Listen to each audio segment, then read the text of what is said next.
Hello and good evening, everyone. I am your host Manpreet.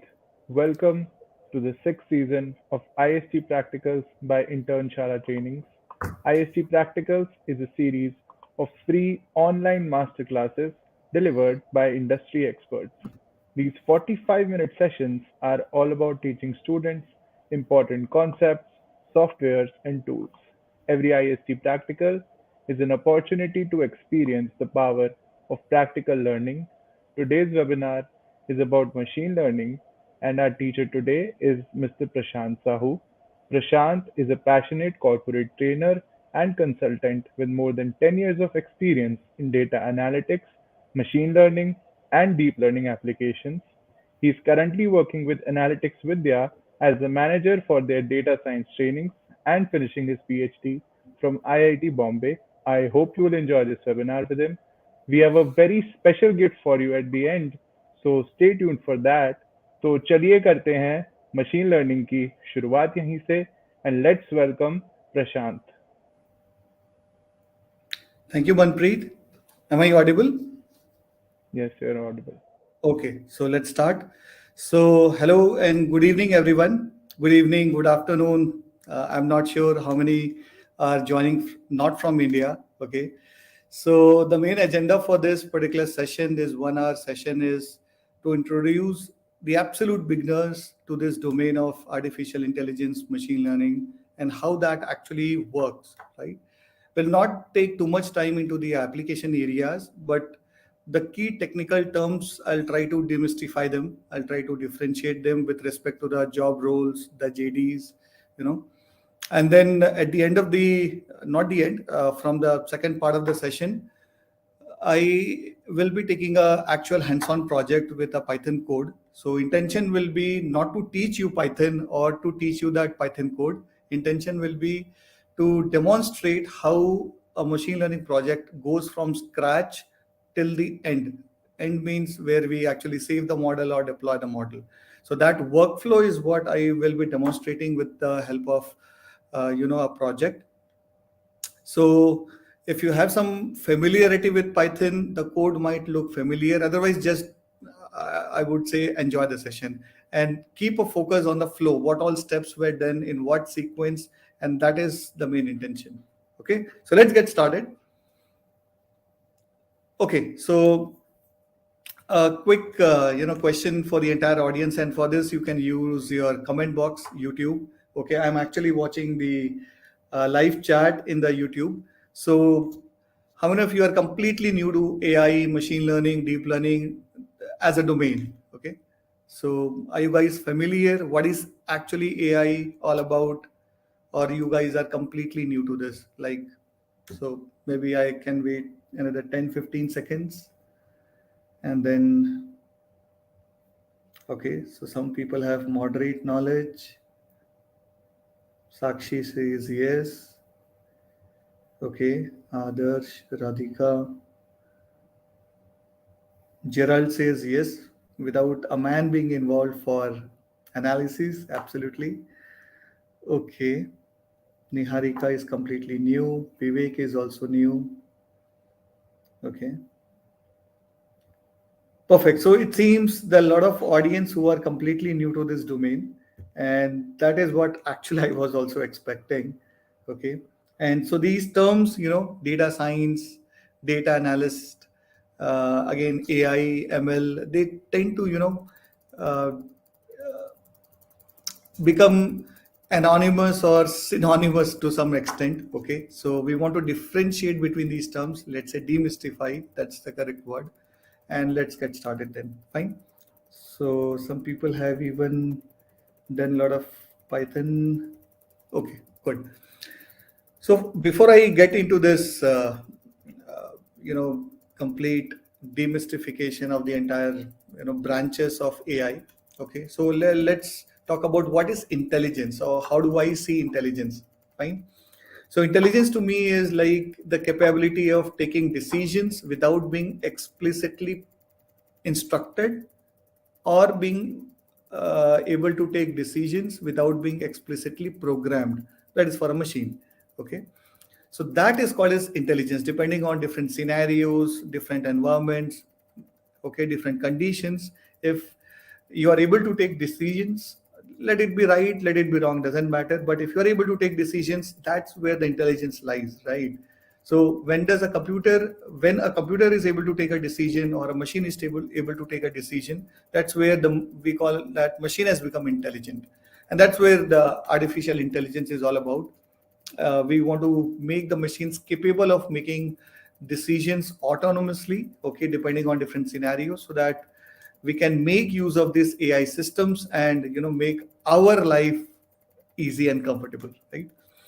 Okay, so if you see here, deep learning and machine learning, they are small branch of AI as a bigger domain. You see, what all is involved? Natural language processing. Okay, so maybe I can take couple of minutes and differentiate these terms from each other. Okay, so machine learning. Anyway, we will dig deeper. Machine learning and deep learning, predictive analytics. Okay, but what about text to speech and speech to text? Okay, so I'll give a simple example for this. You would have seen Google Translate, right? Google Translate. So you give a text in one language, let's say English, and you want to translate into another language, let's say French or German. So that is exactly the case of a natural language translation. That's not something where you are interacting with the machine to convert that text into voice. If you are interacting with the machine to convert that text into a voice, that is where it becomes text to speech. And if your machine is able to recognize your voice and able to convert into uh, text, okay, that's where we call it a speech to text. So another similar example is Google Assistant. So when you are talking, or you can do a search, your search query can also be in the form of audio, right? You can actually speak to your Google Assistant and search for a keyword. So similar like Alexa or Siri or something. So speech recognition is one. Image recognition, let's say you show a picture to your mobile phone. So every mobile phone as of now mostly has a face unlock. So your mobile is able to recognize your face, that this is Prashant, this is not Prashant, this is Donald Trump, this is Prashant. You see, so being able to recognize is also a task of you know AI. Okay, so machine vision. So imagine a driverless car, again for that matter. So on the top of the driverless car, you would have a live camera feed coming in, and there is an onboard computer. So this live feed goes to that onboard computer, and this live feed is continuously monitoring the neighboring vehicles, buildings, traffic, the traffic signs, the road tracks, and everything. And let's say your onboard computer was able to recognize that there is a toll plaza coming ahead, and the car is moving at the speed of 100 kilometers per hour. So image recognition was done, that signboard was recognized, but that feedback did not go to the braking system. So what happens? Your car still crashes onto that toll plaza. So that's not intelligence, right? That's what I want to differentiate.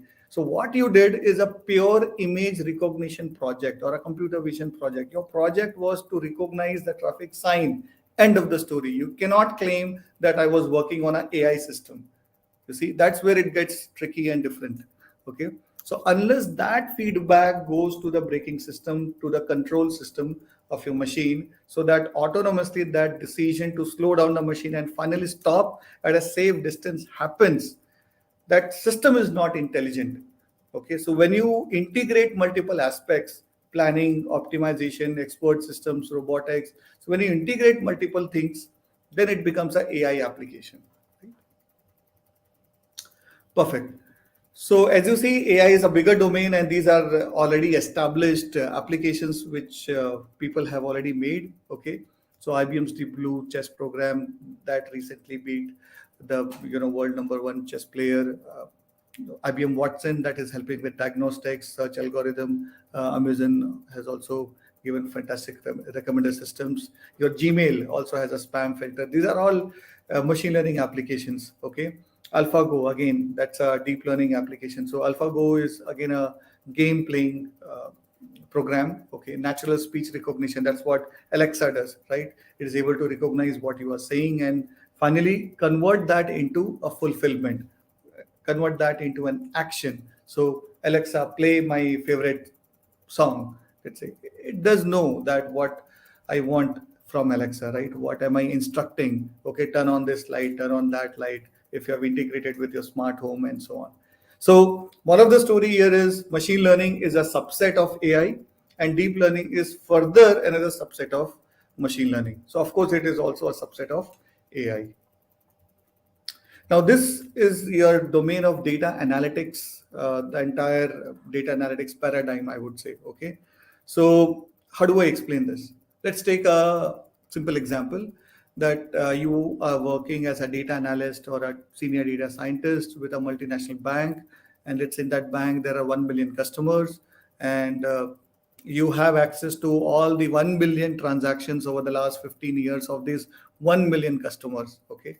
Now the bank CTO comes to you and asks, Prashant, can you just give me more insights about these transactions, because there are few transactions which have been reported by my customers as fraudulent transactions. I am clueless what is really going. Okay, why are these transactions coming out as fraudulent? Okay, so that's where I get into my analytics. So if I say that, okay, let's say my boss is Sunil. Okay, so hi Sunil. So I analyzed the data, and what I found is 0.04% of all the transactions which were reported in the last 15 years were identified as fraudulent. You see, that's hardly any benefit to him, because probably he already knew it, right? You have just reported what has already happened, and 99% people would be aware, okay, because of that is the job, that is his job, right? So he would be aware of that. So what is the value of your analysis? Almost nothing. And that's why it lies at the lowest part of the pyramid. Okay, but then you took additional effort to start digging down. Okay, you did a post-mortem of that data to find out where are these fraudulent transactions coming from, what kind of geographic locations, what kind of IP addresses. Are these fraudulent transactions coming during the daytime or the nighttime? Are these fraudulent transactions mostly being reported during the weekday or the weekend transactions? Are these more abundant during festive seasons or non-festive seasons? Or is it, coming only at specific months during that year? Or is it equally prevalent throughout the year? So there is where that is what you are trying to find out a pattern. That is where you add more value to the business. Okay, then probably your bank will be able to run more checks, more sanity checks, I would say, okay, before approving any transaction. They will be super sure that if any transaction is happening at 3 a.m. in the morning, let's say late night transaction, they will make it super sure that this transaction is really genuine. And it has happened to me. I'll tell you very frankly. I did a transaction at 2.5 uh,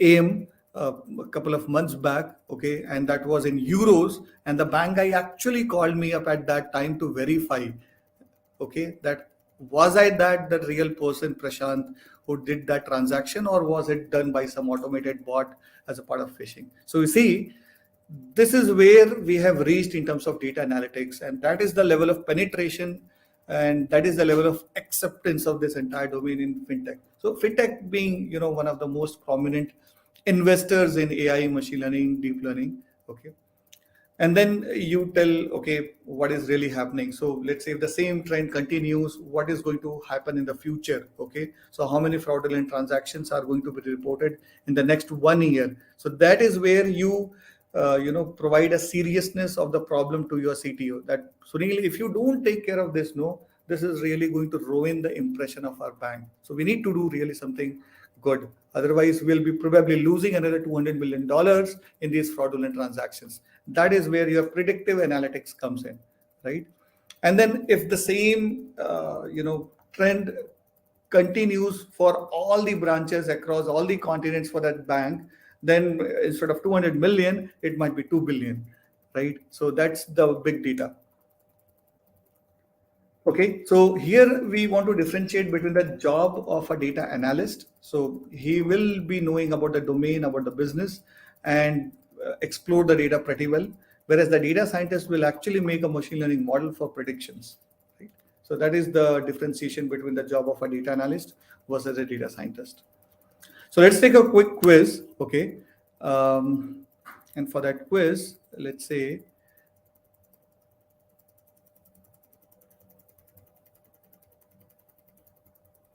okay,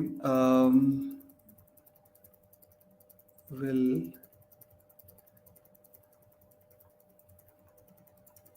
move on to,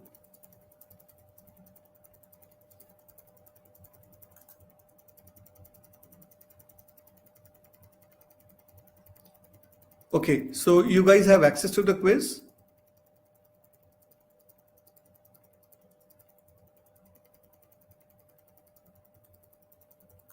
Everyone has access to the quiz?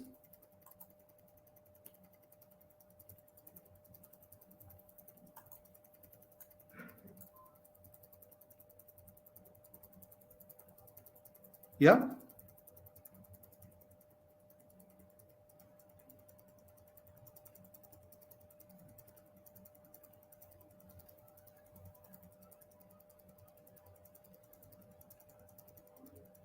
Okay, some people are saying yes, some people are saying no.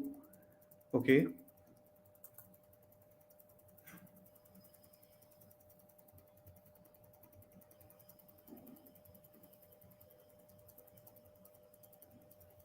Okay.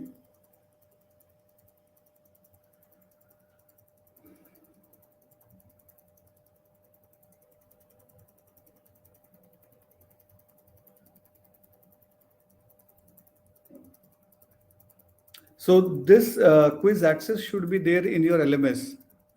Just a minute, maybe I can share you that link in the chat box.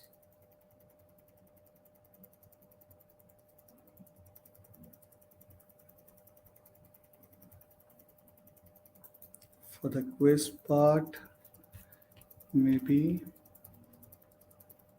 just a minute.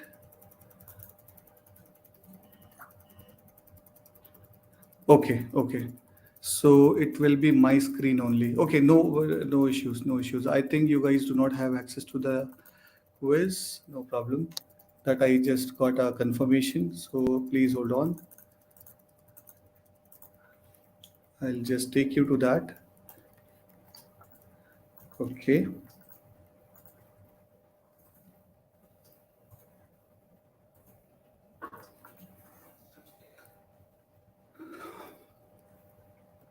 Okay.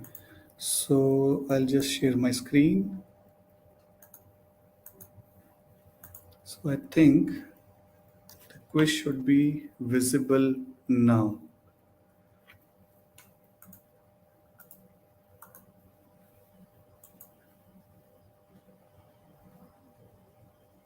Is it visible?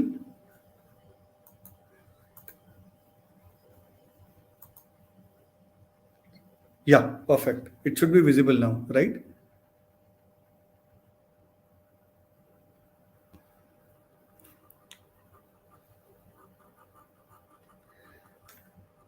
Okay, so what's your take? Do you think the knowledge of databases are important? So you can type in your answers ABC in the chat. So let's see how many ABCs, ABCs.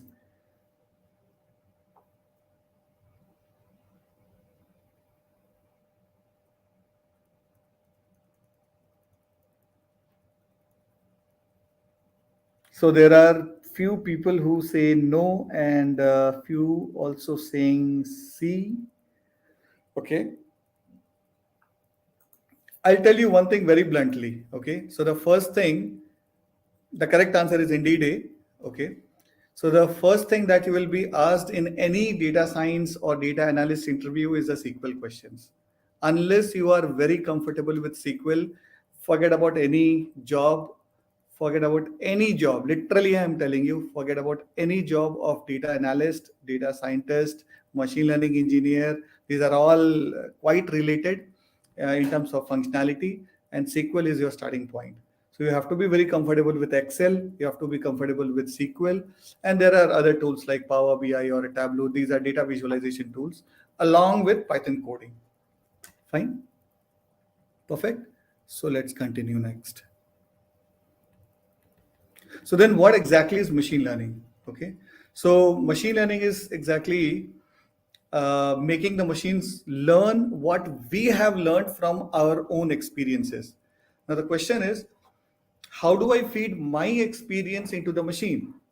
And that is where the data comes in. So without data, there is no machine learning because that data itself is an experience for the machine. Is that clear? So our experience, like let's say I'm 25 years old and whatever I have learned with day-to-day interactions, okay, with my environment, whatever I have been taught by my teachers, whatever I have been taught by my parents, my friends, everywhere, okay, all these experiences are important for me to keep learning and to be able to take right decisions. The same thing you are expecting from the machine now, right?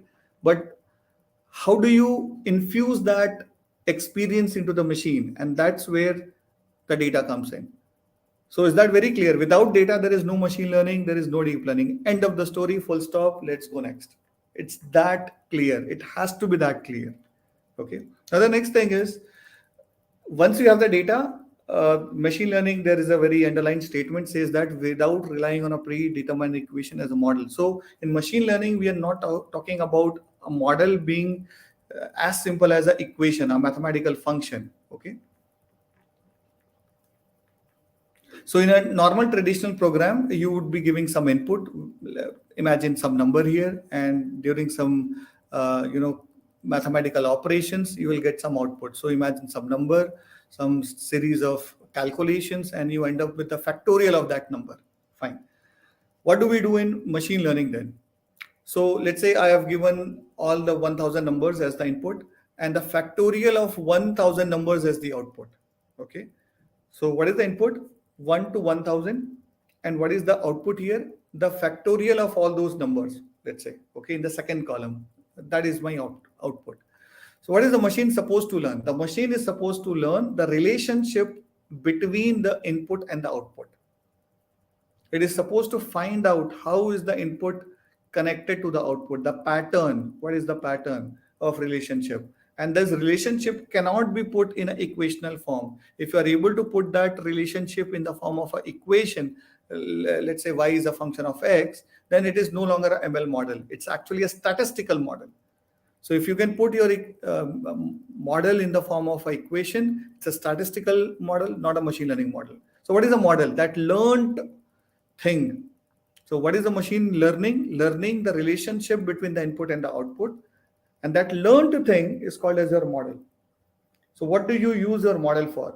You are using your model for future predictions. So any unknown data, let's say now I have trained it between 1 to 1000. Okay. Now for 1500, what is the new output? So 1500 has never seen, your model has never seen the factorial of that 1500, let's say, or so it will be able to predict, okay, this is the number I think will be the output against 1500. Okay. I know that these are called as factorials. Machine doesn't even know that these are called as factorials, you see.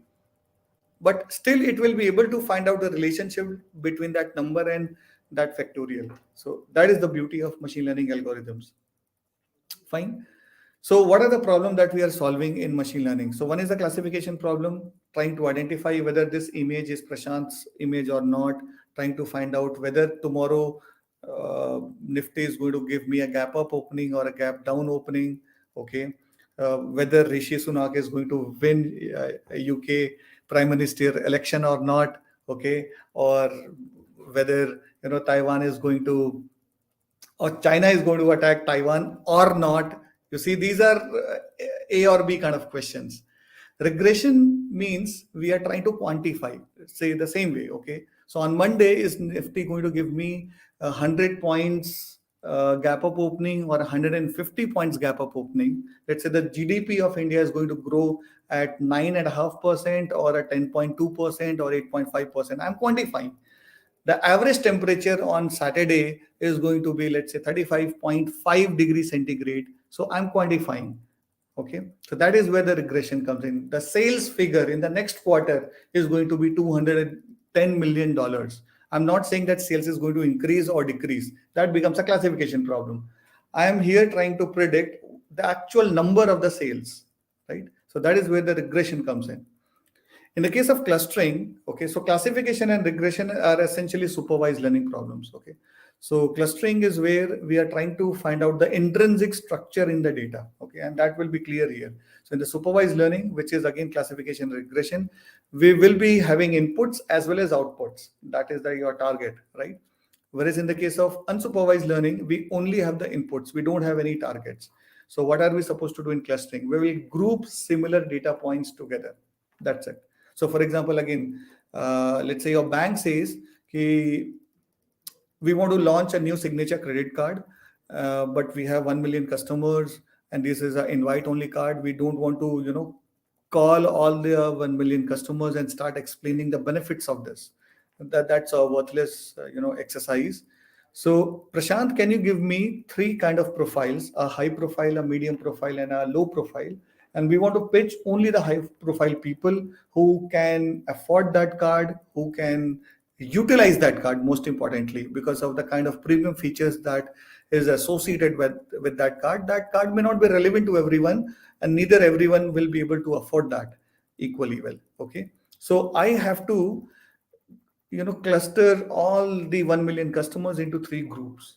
I have no idea whether any of the customer holds a similar card from any other bank, and neither I have any idea whether they are going to buy our card when we are doing the pitching. So there is no output here altogether. All I have is the customer's transactional data.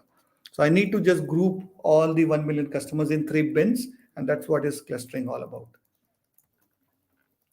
Okay, so this is how a typical data set looks like. You might already be aware of this Titanic data set. So Titanic ship which sank in 1912. Okay, so in its maiden journey, okay, and then we'll take this particular example for our hands-on as well. That is where I'll try to explain each of these features.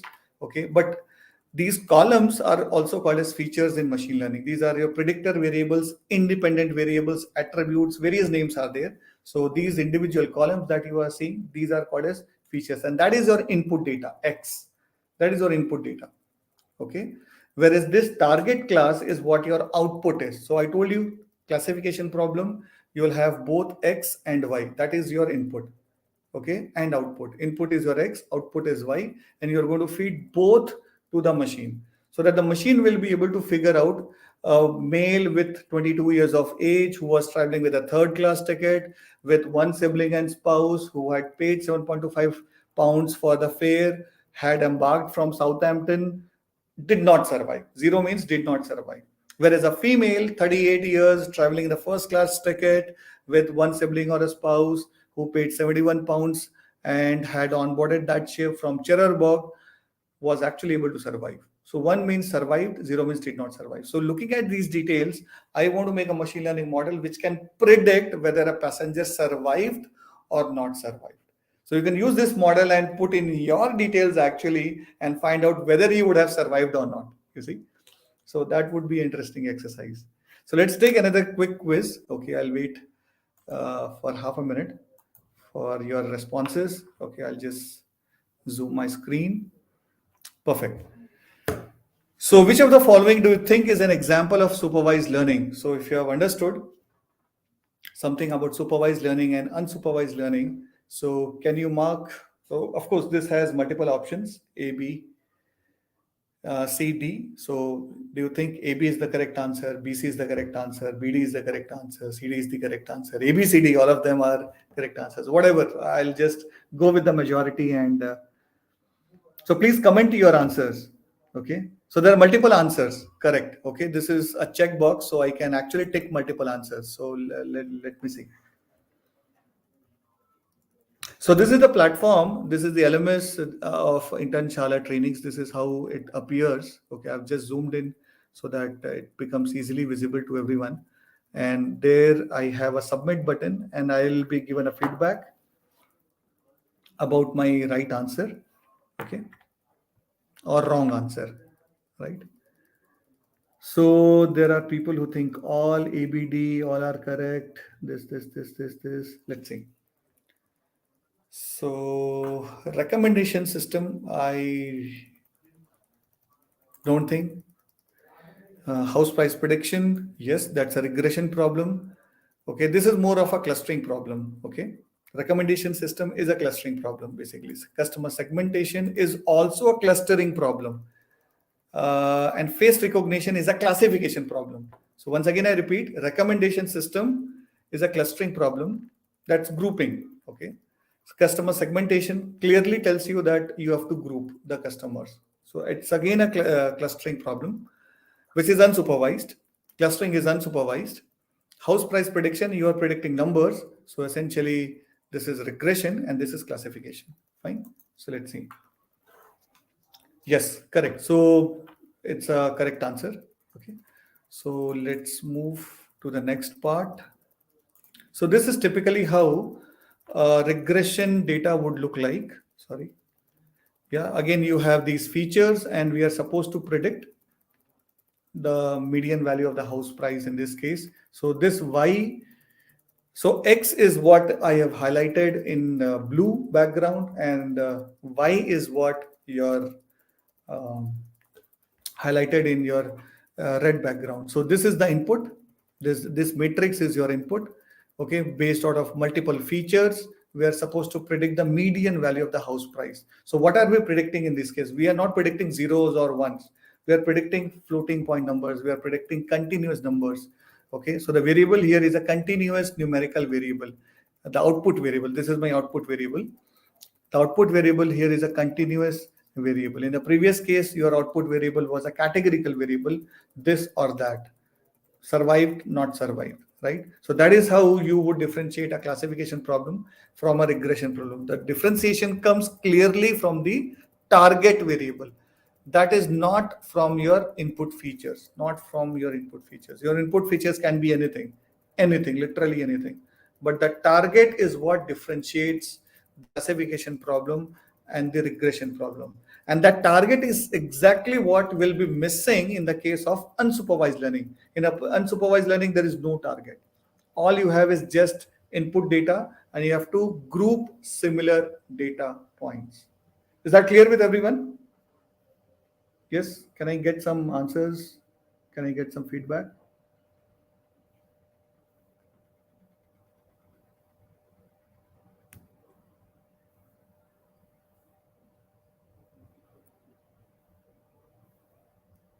Okay, perfect, perfect. Now there are a variety of algorithms for solving each kind of problems, but the thing is, we cannot get into all these details. So you have choice for various algorithms for each kind of tasks, and you have to find out. So this is the real job of the data scientist, to find out how and which is the right algorithm for solving what kind of problem. You see, that is where the real challenge comes in. So this is one final slide where I am trying to summarize the entire workflow. I'll try to demonstrate few of these steps, not all, in the interest of time. Okay.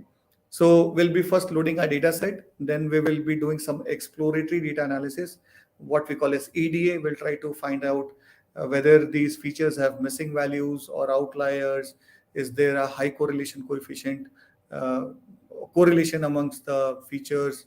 What is the kind of variation of the output with respect to each of these input variables? So a lot of things we can explore from here, which are your redundant features, any feature which is almost constant, features with a high missing value ratio. So a lot of things we can identify which are useless columns, meaningful columns, discriminative columns. So that is the whole purpose of EDA. You are not going to modify your data at all. Please listen to me carefully. EDA is just to explore what you have in hand. Okay, you will try to identify the challenges with your data. Many times your data is assigned a wrong data type, so you will also assign the right data type in EDA, right? That is even possible. Okay, so uh, you would not change the data at all. Remember that. That's exactly the next step where we are doing the data cleaning. So this is the place where I'll be doing missing value imputations. I'll be taking care of the missing values. I'll be taking care of the outliers. Okay, I'll be also taking care of those kind of features which are not very important. So ideally delete them or get rid of them somehow. Okay. Standardize your data set if you want to do that. So that's what is data cleaning all about. And we'll try to make, you know, this data easily understandable by a machine. That's also very equally important. Okay. A machine only understands the language of numbers. So feature selection, again, the name says we have to identify the right features to solve that problem. Not every feature will be really equally informative and important. So feature selection. Feature engineering means you can create new features. Features are essentially your columns.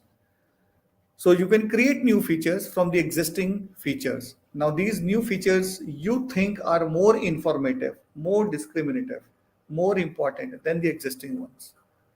So you can also do some more transformations on your existing features. You can take the logarithm, you can take the square root, you can apply any power transformations, or you can apply scaling. Okay, so multiple things you can do on your features. Essentially, in all these cases, you are changing the values in the data, right? And then you can start applying machine learning algorithms, and then that's more of iterative process. You can compare several algorithms one by one, and then you cross validate your overall uh, algorithms performance, okay, by using multiple evaluation metrics. Then once you have identified that one particular model is really outshining, that is giving you a much better performance compared to all the other algorithms, you can take that machine learning model and try to make it even better. That's where the hyperparameter tuning comes in. So you can tune your best algorithm to even become better. That's the step number 8. The ninth step is once you are completely satisfied with your data, you're completely satisfied with your machine learning model, which is the best and the tuned model. We are sorted with that. Then all you have to do is retrain your model one last time using the entire data, and then finally you can deploy it. So we'll convert this flow into a Python code. We'll see how much time I get, but I'll try to do it as early as possible. These are some good blogs that you should follow, Medium and Analytics Vidhya at least. Okay, and KD Nuggets or towards Data Science Central. Especially, I would recommend you to also follow. There are very good articles in machine learning mastery, and people who are very much interested in computer vision kind of applications can also check this PyImage. Okay, so one more quick quiz. Let's have it. Okay. Go to the next one. Okay, so now that's a very interesting question. I have never mentioned anything about deep learning, but I did mention one thing, that deep learning is a sub branch of machine learning. So let's see what do you infer from there. Okay, so deep learning is actually all about neural networks. I don't want to give any more details. Let's see what you believe. So now you know what is feature selection and what is feature engineering. Okay, so do you think that we need to do feature selection and feature engineering in deep learning as well?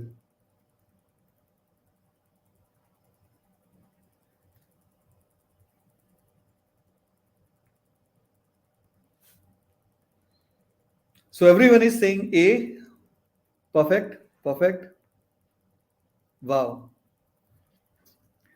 So we have Mr. Bruce Lee as well. Okay, replying, if ML needs, then deep learning should.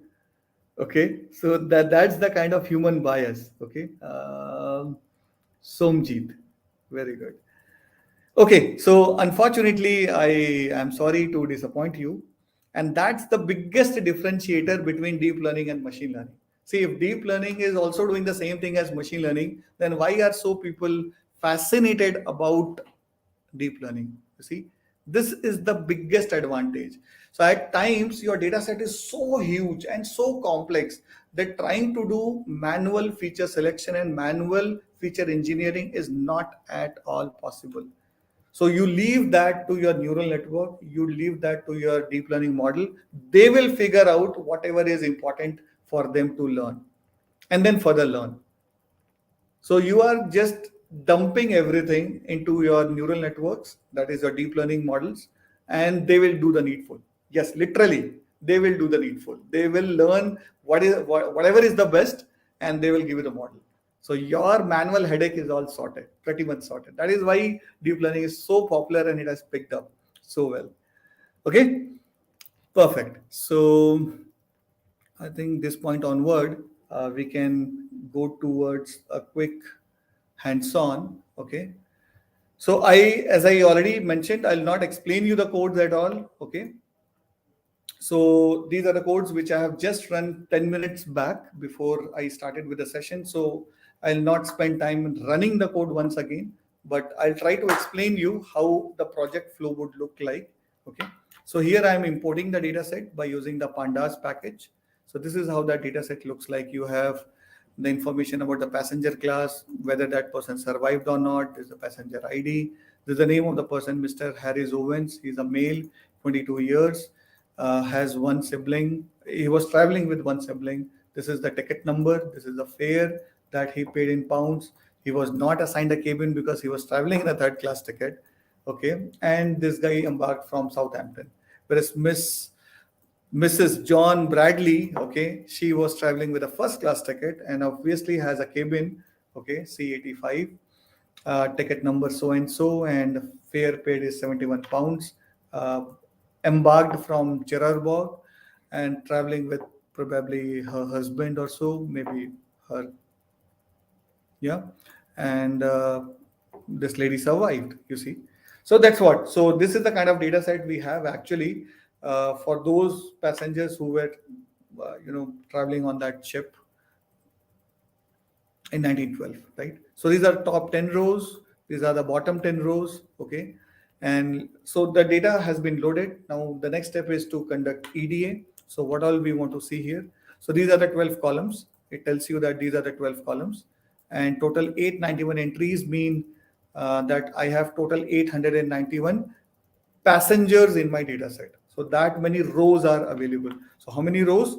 891. So it started from zero. If you see, the index starts from zero and it goes till 890. So essentially 891 data points.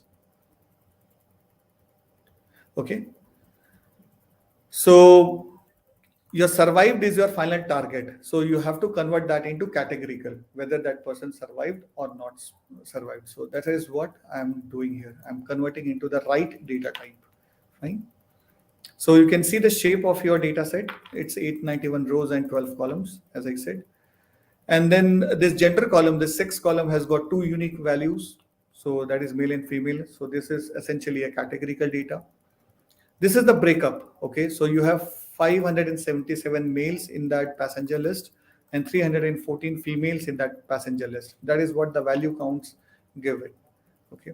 Similarly, this is the breakup of how many people embarked from which of the three ports. So from Southampton, 644, from Cherbourg, 168, and from Queenstown, 77. So if you want to actually download this data set, you can actually go to Kaggle and type machine learning from disaster. Okay, I just quickly thought that I can give you the source to download this data set.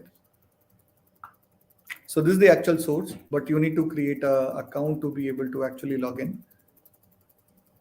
So that's a free login. I mean, so Kaggle is a platform which hosts competitions, and you can also use it for learning, no doubt. So this is the main page for Titanic, machine learning from disaster. You can get more information about each of these columns. So go to the data tab here, go to the data tab, and here you will get all the detailed information. Okay. And if you go down further, okay, so siblings, spouses means, parents, children means, so they have given everything. Okay. The type of passenger class. And again, click on this train.csv and there is a download option here. On the right side, you have this download button. So click on that and you will be able to download this as a CSV file. And that's exactly what I have done. So I downloaded the data set and further I'm doing the ED on it. Fine. Okay, so also I'm converting my passenger class, sex, and embarked into categorical variables, right? So that is what I did. So this is just again to make sure that we have the right data type for each of the columns. Fine. So this is a quick statistical summary about each of the numerical columns. So I have numerical columns like age, number of siblings, spouses, parents and children, and fear. Okay.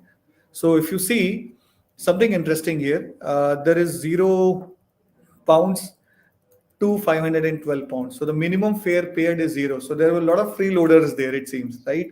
A lot of freeloaders there. And the maximum amount that was paid is 512 pounds. So that's a big range of values already. Fine. And then again, age, there were infants. You see, 0.42 means like 4 to 5 months. So 5 months in old infant, and the oldest guy was like 80 years, you see. And you can see the group size. There were 8 siblings and spouses, means it's a big group, right? Or number of parents and children, again 6. So some, and 00 would mean that these guys were traveling alone. So no sibling spouse and no parents children means that person was literally traveling alone. So this kind of inferences you can draw from these analyses, right? What about the categorical data? So survived. So 0 means did not survive. So 549 people actually did not survive. There are two unique values, survived and not survived. In the passenger class, there are three unique values, and the majority of the people were traveling in the third class ticket, which is 491. There are two unique values in the gender category, which is male and female, of course, and males were the most frequent category, that is with a frequency of 577. And majority of the people had embarked from Southampton, that is 644. This kind of gives you a frequency table for the most frequent value of that category, right? So now I'm going to drop the name, ticket, passenger ID, and cabin. Why cabin? Because 80% values are missing. I can just show you. So you can see 687 values are missing out of 891. 687 values out of 891 values are missing. So essentially that counts to 80% of your data. So what can you analyze with 80% data missing? So I'm just going to delete that. Passenger ID, I'm going to delete that. Name column, I'll just retain the titles, okay, and delete everything else. What about ticket? Ticket is alphanumeric, so you cannot do any, you know, data analysis using alphanumeric data. So that also I'm going to delete. So you see that clearly 77% of the cabin is missing. Okay, 77% of the cabin is missing.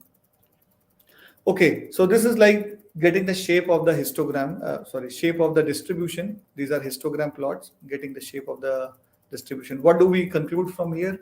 That majority of the people, this peak, can you see the peak? So peak is occurring between 20 to 30. So majority of the people were in this age range, 20 to 30. So if you randomly pick up one person from this entire pool, most likely he'll turn out to be in this age range, 20 to 30 years. That's what the analysis comes out. Okay, and then you can use multiple packages to get a similar analysis. You can see majority of the people, this is a fair column. So most of the people had paid between 0 to 10 pounds. Majority of the people had paid between 0 to 10 pounds. Okay, and there were only very, very few people who had paid more than, let's say, 400 or 500 pounds, even more than 200 pounds. You see, very, very few people. So this is like, again, a frequency chart as a bar plot. So this is what we call as histogram again. Fine. This is the scatter plot between two continuous variables. Essentially, it shows the relationship. If there is a positive relationship, then these dots will appear as increasing trend. If there is a negative relationship between these two variables, it will come as a smooth negative trend. But now this is pretty scattered in this entire canvas, you can say, which essentially kind of means that there is hardly any correlation between the fare and the age. So I'm trying to find out if, let's say, older people were paying more fare or younger people were paying more fare. You can see pretty much it is scattered, okay, between all the age groups to from 0 to 80. The fare paid is pretty much scattered. In one odd cases, it had gone up to 512, but that is just one odd case. That's an outlier. So using outliers, you should never try to make generic statements. You have to be, you know, Clear on that? Okay, this tells me clearly that there are outliers in the age values. So this kind of plot, this is what we call as box and whisker plots. So this box and whisker plot helps me to identify the outliers. So these circles are actually denoting the outliers. What are outliers? Outliers are extreme values. Outliers are extreme values. So here, what am I saying? I'm saying that all the values between from 65 and beyond, all the values from 65 and beyond are being considered as outliers. Okay, what is this green line showing? That is showing the median value, the center point of the distribution, which is close to 29 years, you can see. Okay, what is this plot showing me? This plot is showing me the missing values again. So each yellow line is a missing value. So clearly you see several missing values in the cabin, and there are a few missing values in the age as well, right? Now this is again a bar plot for categorical data. Okay, and you can clearly see that majority of the people did not survive. 0 means did not survive and 1 means actually survived. I wanted to find the distribution of survived and not survived with respect to the passenger class. What do you see here?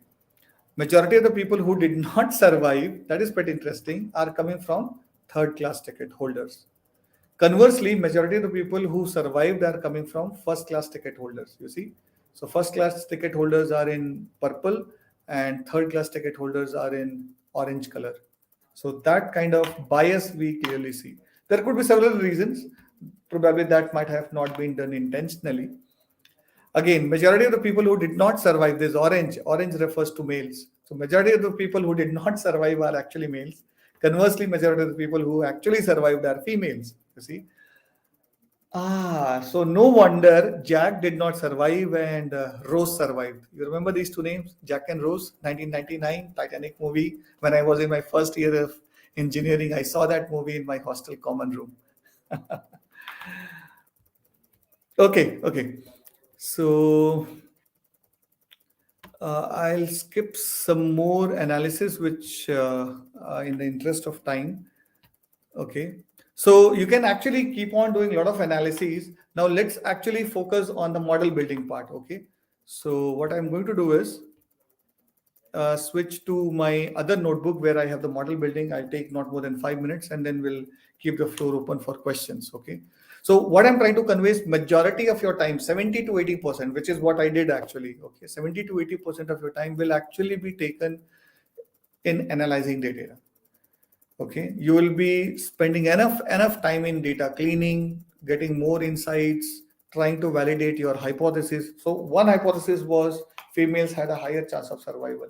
You need to validate this hypothesis before you come up with a conclusion. So your hypothesis cannot be the conclusions. In between there is something called as hypothesis testing. So you can validate each of your hypotheses, each of your insights. Your insights doesn't mean that that's the truth coming out of the data, right?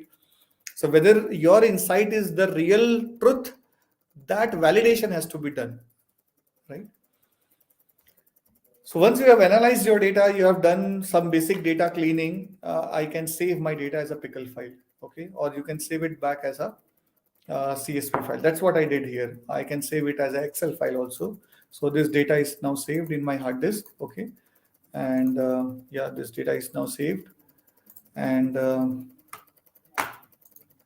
I'll directly use this data for my model building. So I would normally recommend that your data cleaning goes in one notebook and all your model building goes in the next notebook. Okay, so I'll just take another couple of minutes.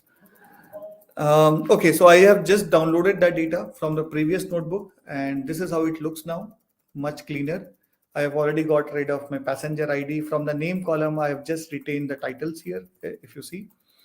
And I have added two more columns here. One is the group size and whether that person was traveling alone or not.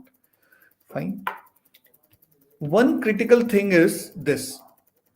We have to convert our categorical data into numeric, because your computer does not understand what is male female, right? Your computer does not understand Mr., Miss and Mrs. So you need to convert these male females into numbers. So let's say I'll convert all the females into zeros and I will map all the males to ones. Okay, and that is exactly what we do by label encoding. So that's what I mentioned here. Label encoding means mapping to mapping a textual label into a numeric variable. So once I did that, see the output here. Sex is now just ones and zeros. So one represents male and zero represents a female. Fine. So that's the thing. Now same thing I'll do with the embarked C, Q, and S, and the same thing I'll do with the name as well. So I'll just convert them into numbers before I feed it to the machine learning algorithms, because your computer, again, as I said, these are male females for humans. As a human, we know what is a male, what is a female. Your computer does not understand what is a male female, right? Your computer only knows zeros and ones, bits and bytes. That's what. So we have to make our data jailable to a machine. I'm using that word. So most of the Indian audience would understand what that word means. Okay. And for the people who did not understand that word, you have to make your data understandable, comprehensible to that machine. Okay. The correct word is jailable. Okay. You can't just dump your raw data into the machine, right? So that's where the entire data analysis, data cleaning, all these steps will be really helpful. Okay, so this is how your final data looks. This is how your final data. Can you now see that everything is just zeros and ones or numbers? Zeros and ones or numbers. Okay, so this is your final data. Okay, how it looks after label encoding, one hot encoding. There are some differences, but we'll skip in the interest of time. But if you see, that was the rationale here. Okay, your computer does not understand those textual labels to convert that into numbers. And once that is done, once you are convinced that your entire data is now purely numeric, you are ready for the model. So model building is so super easy. You will be, shocked literally that I spent 1 hour in talking and hardly I'm going to spend 1 minute in actual model building. Okay. So I have to get everything into X. So I'm dropping the survived column. Where is your survived column? Survived is your target. So that is what I make it as Y. And everything else, after dropping that column, everything else is X. Everything else is X. That is your input. So X is your input features. This is your input features. Input features.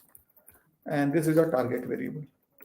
This is your target or outcome which we want to model and later on predict. Is that simple? Perfect. So you see 891 rows and 17 columns. That is how your X looks like, and your Y looks 891 rows. So I have to split my data into training set and test set. So why do I need to split? Because you can't, test your model otherwise, right? So you will train your model using the training data. So training data I'm using is 70% of the entire data set I'll be using for training. 30% of my data I'll be using for testing, right? So that gives me 623 data points for training and 268 data points for testing, right? So scikit-learn is your main library for machine learning. Okay, so within that, so this is the package name, this is your uh, module name, and this is the actual the scikit-learn calls it as an estimator. For a human being, this is a algorithm. So this algorithm will be used to do the classification. Essentially, what we are doing is a classification problem, right? So against every data point, I want to find out whether that person survived or not. So it's a clear case of classification problem. So logistic regression, what does it do? It literally gives you the probabilities of any particular data point. Data point in this case is the person's details.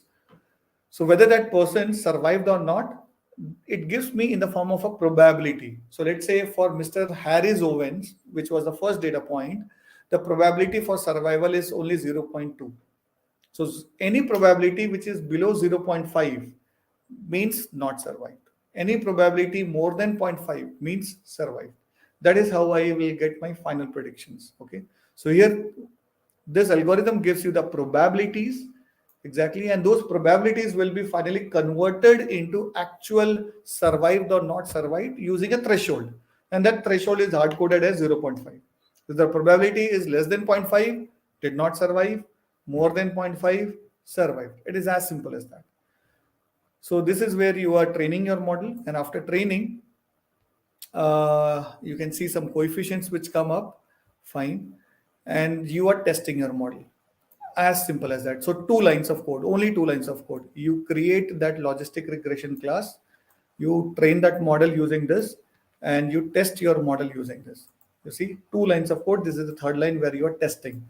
So the algorithm's accuracy is 81%. Literally, what it means is 81% of the test data points. How many test data points you had? 268 test data points. So 81% of this 268 data points we were able to classify correctly. That is what the uh, you know analysis is. Okay, we were able to correctly predict 81% of the data points from the test set. From the test set, you see, from the test set. Perfect, perfect. So now again, this is something called as confusion matrix. I am really worried. Where am I losing that remaining 19%? So 19% is not able to correctly identify. So what is this? So if you take the total, this will come out to be 268, which is the total number of test data points, no doubt. What is 136? So 136 is the total number of data points which were predicted correctly. So not survived, predicted as not survived. 21 data points is where not survived were predicted as survived. So this is like a false positive.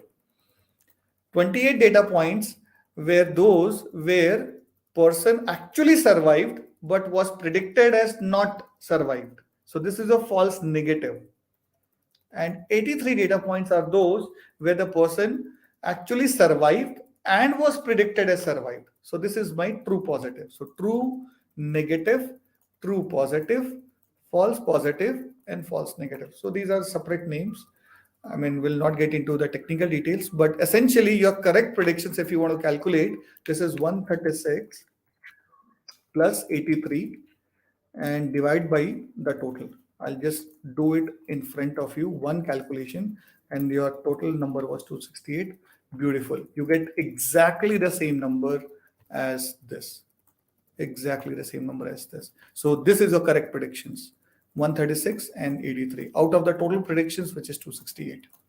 So 136, 0 was predicted as 0, and 83 times 1 was predicted as 1. 21 times 0 was predicted as 1, and 21 times 1 was predicted as 0. Perfect. Finally, I can save my model. You see, finally, I can save my model as a binary file. W means write only, write axis, and B for binary. So you are writing a binary file. And then you can load that binary file in your application and take it ahead for future predictions. So that was the last step. Okay. So before I open for questions, there is one more simple quiz, I think. Let's take that and open the floor for the final questions. Okay. So which of the following is not an application of EDA? What do you think? There are multiple options. Sorry. Again, there's multiple options. What do you think? If you have been following, they should have not been difficult. They should not be difficult. Come on. What do you think?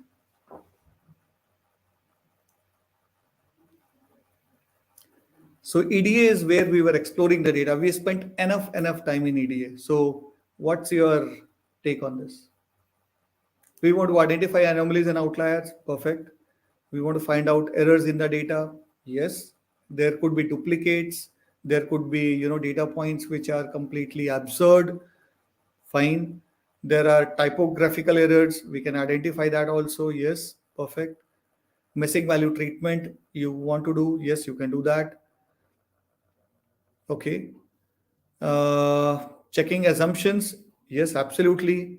You can do that. Let's say you say that you assume that females have a higher chance of survival. That assumption can be actually tested using a hypothesis testing. Perfect. Right? So that can be done very much. Okay.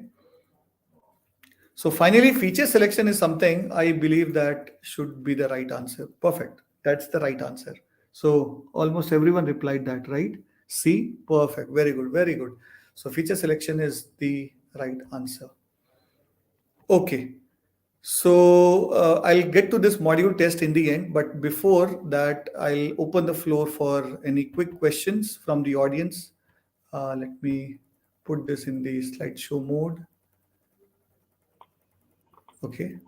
And then I'll go back to my module test. So, although I know that I've exceeded the time, but I can take some quick questions.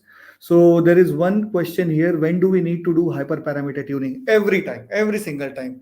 Whenever you think that you have got the best model, you can still make it better. So, normally there are two intentions of doing hyperparameter tuning: one, to increase the accuracy of models, and two, to increase the precision of the models. Accuracy is not same as precision. So, precision means how reliable your model is. Is it giving 99% accuracy on one day and 82% accuracy on the second day, 75% accuracy on the third day, 96% accuracy on the fourth day? No, then your model is not reliable.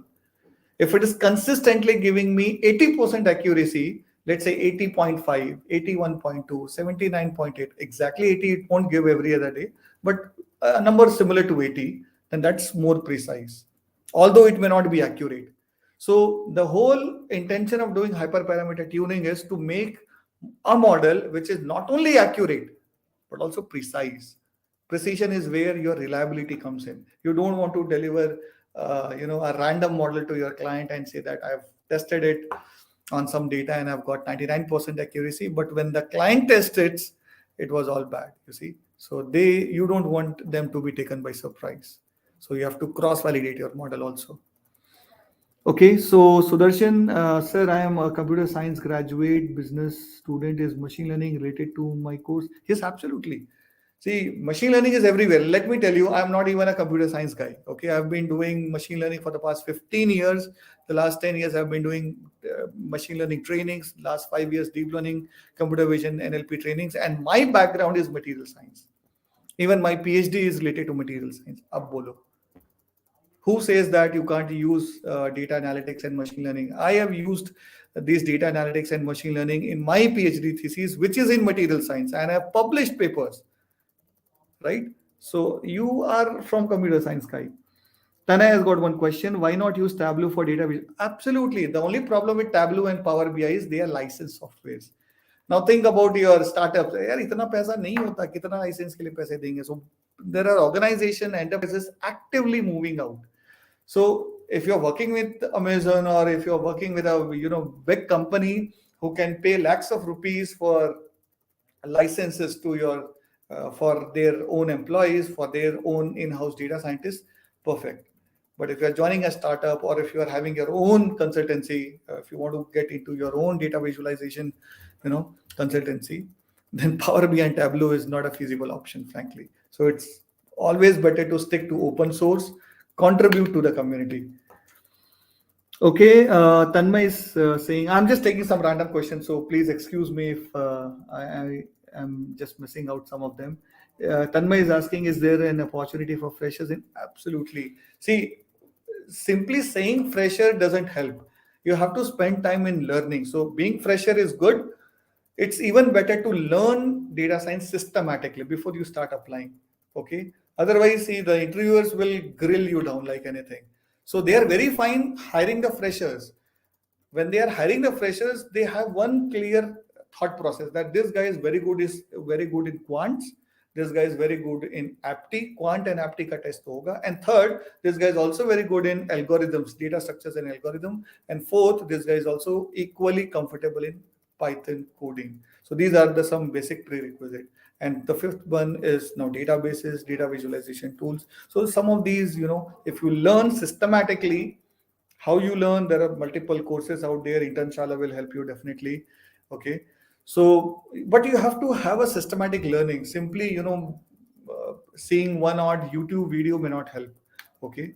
But being fresher is actually you're getting an edge. It's now very difficult for the laterals, like people who are 5 years, 10 years experience to get into data science. It's slightly difficult and tricky for them because see they are already earning too much, and that too in a domain not related to data science. So the very first question which comes to them is, why are you shifting your domain? Why don't you just apply it in your own domain? Okay, something. So but for freshers it's pretty natural. You are exploring everything, right? So you have that advantage, I would say. So please keep your all the options open. Okay. So Santosh is asking, I am diploma, is this worth for me? See, I am teaching machine learning, deep learning, literally to high school students. जिसको भी differentiation पता है ना, he can learn deep learning. जिसको भी basic data analytics समझ में आता है, like mean, mode, median, and some Python coding if he is motivated to learn. तो class 9th के बच्चों को मैंने सिखाया है machine learning. Trust me. Okay. And my daughter, she is like in class 5th and she is learning Python. Okay. So maybe I'll take one more question. Absha Abdullah. So now, how shall I start learning? Do you have any suggestions? Yes, Manpreet will help you with that. The same question repeated many times. So yes, Tanay is also asking another question: is EDA the main job of a data? Absolutely, you've got it very correct. Data analyst will not get the opportunity most of the times to make a model. So model building is typically done by very senior data scientists in the company, right? So most of the 80% of the workforce, they are more involved in getting the data, cleaning the data, analyzing the data, getting insights from it. Data chakachak bana liya, and then that data is given to the senior data scientist who will actually make the models. So if you think that कि मैंने machine learning सीख ली और day one पे मैं model बनाऊंगा, so that may not happen. So although companies will make sure that you learn machine learning, you know machine learning, आपको machine learning के questions भी पूछेंगे, but you will not get to work on actual model building on day one. So don't have that expectation. वो आपसे थोड़ा सा manual काम ही करवाएंगे. Manual काम means these data exploration, data cleaning. As a fresher, I'm telling you, once you're 2 to 3 years in the domain, you will get that opportunity to make actual models and deploy it. But day one पे ये उम्मीद मत रखना, job पे तो नहीं बिल्कुल भी. I am telling you the hard realities. Okay, so one or two more questions, and Manpreet, please stop me if uh, I'm if Prashant, I think that would be all. Even yeah. I had a quick question for you. So if you could answer that for me, that would be great. This one. Yeah, so I have a question for you. My question is that as somebody who just took this webinar and really wants to explore machine learning, what's the right path for a student? So as a fresher, you are saying, and we want to venture into machine learning, right? Where do we go after this webinar? Okay, perfect. So see, as I said, I do not want you guys to subject yourself to a unsupervised learning.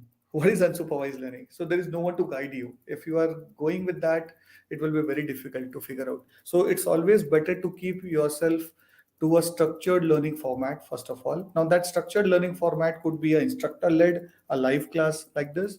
It could be a self paced courses which are systematically structured, well taken care of, okay, which has been created by subject matter experts in that domain. So you have to start learning in a structured course.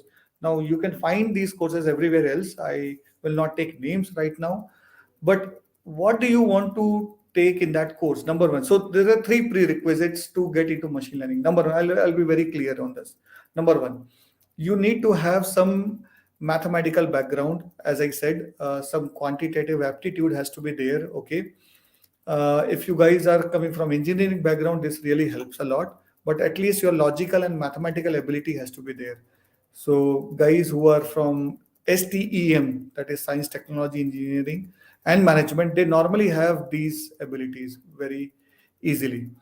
Second is some comfort on Python coding. So these are steps also. Okay. So first, be very clear that you are the right fit for the domain. Not everyone may not everyone may be fit for the domain, right? Everyone wants to get into data science, but they might lack that capability. So you have to self-evaluate.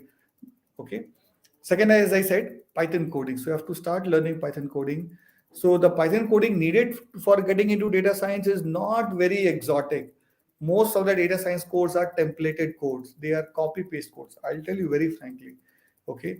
What is more important is you should be able to make sense out of your analysis. And this comes automatically with time as you get more and more, you know, engaged in your domain. So once you have that domain expertise and all that, okay, automatically things come in. And third thing is a proper structured training on machine learning. So three things: maths, second is Python coding, and then you venture into your machine learning algorithms. It will help a lot. If you directly jump into a ML course, it will be all Greek and Dutch. You will be completely lost and you will be overwhelmed with the kind of codes and those things, right? So if you parallelly also, so fourth point I missed is SQL. So SQL is what also you have to start learning. So there is, I won't say that SQL should be done before or after. Ideally it should be done before you start your ML, because SQL is where you take the data first. So unless you have the data in hand, you can't make a model, right? So Python, parallelly you can take your SQL, okay, and then you venture into ML. But again and again, I am repeating, I cannot emphasize more on the importance of structured learning, right? So don't torture yourself by just plugging yourself into any random Udemy course, please, please. Okay, I am not saying they are bad. They are good for revisions.